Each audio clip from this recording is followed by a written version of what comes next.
Welcome back. Now let's continue with Nasir. Nasir, you have been talking about the possibilities, the monetary or otherwise compensations that you have found in Right. social, but it's not just a stroll in the park. I mean, you have downsides. For instance, Right. broadband penetration, Yes. digital literacy. Yes. How do we go past that?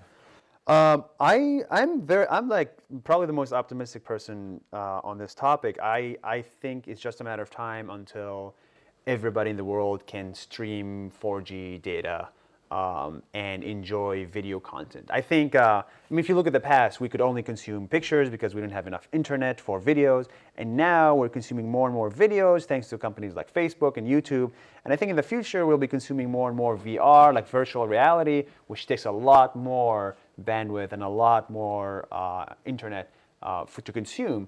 And so I think it's just a matter of time until it's broadband. But the problem with social media is that we're losing a little bit of the meaning and attention span. So that's why I made my videos every day is just 1 minute. There's no way you find a video that's 2 minutes. Impossible. The reason for that is because no one's going to watch it. When you're scrolling through your Facebook newsfeed, the last thing you want to do is give me 2 minutes of your life, right? And I think I could squeeze in a minute, but all these companies now are like fighting really, really hard for a minute of your life. And with that comes a degradation in quality in terms of like in-depth reporting, right?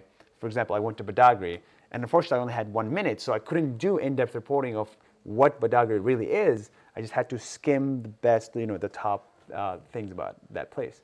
So one other problem could be anonymity and security. I mean, in times that we are in, with threats globally and even locally. Right. I mean, how do we see content? How do we see beyond those names and faces that we see? Yeah, I think actually it's also another matter of time. I would love it if the world had no anonymity in it. So basically like full transparency. Like everything about me. That's why making this video is about me, right? I think with cool things in social media like the verified Twitter accounts or like the verified Facebook account, you can actually trust the content. But you're right, though. It is hard to judge what is a fact and what is not. There's so many lies and not so truthful facts being spread online. It's just as easy as share, and then all of a sudden 100 of your friends know a complete lie. Absolutely. In today's world and age. So we need a system in place where it literally is like PolitiFact, right? It rates how truthful a piece of content is on social media. Once we have that, I think it'll be amazing. I think also Facebook is working on that. All right, very well. Nasir, we are seeing also known as Nas Daily. Awesome. It's a pleasure having you on the program today. Thank you so much. Hope you come back to Nigeria some other time. I definitely will. I love this country. That's great. Well, that's where we are. We'll take a quick break, and when we return, of course, we do see your comments coming through our social media platforms. We'll take a look at some of them, and then also review the most viewed videos on our YouTube channel in the past week. Stay with us.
This week's most viewed videos begin with the revelation by Vice President Yemi Osinbajo that President Muhammadu Buhari will return from his vacation. Thank you, Excellency. Up next is singer Lil Kesh giving his opinion on what the Nigerian music industry is like. In third spot is the proposition by an analyst to the federal government and militants to not use force in ending the crisis in the oil-rich Niger Delta region. And the video of Bakassi militants urging the Niger Delta militants to put an end to the vandalism of pipelines takes the second spot. While in first place is the video of the Ogun River that has run dry. In fact, we said this is a miracle because when we got to this place this morning, we discovered that the water is not flowing anymore. We said, what is all this? Everybody coming to see that, oh, can we trek on this? But we try to see that it's trekkable, that people can walk on it. We started jumping that, oh, this thing is not going down. What is happening? We think that it's only this place. Then when we go to the distance, we discover that it's everywhere, that is dry. And we don't know what really caused it. Well, there you go. Interesting videos, but you can still go to our YouTube channel. It's www.youtube.com/channelsweb to view more of those videos.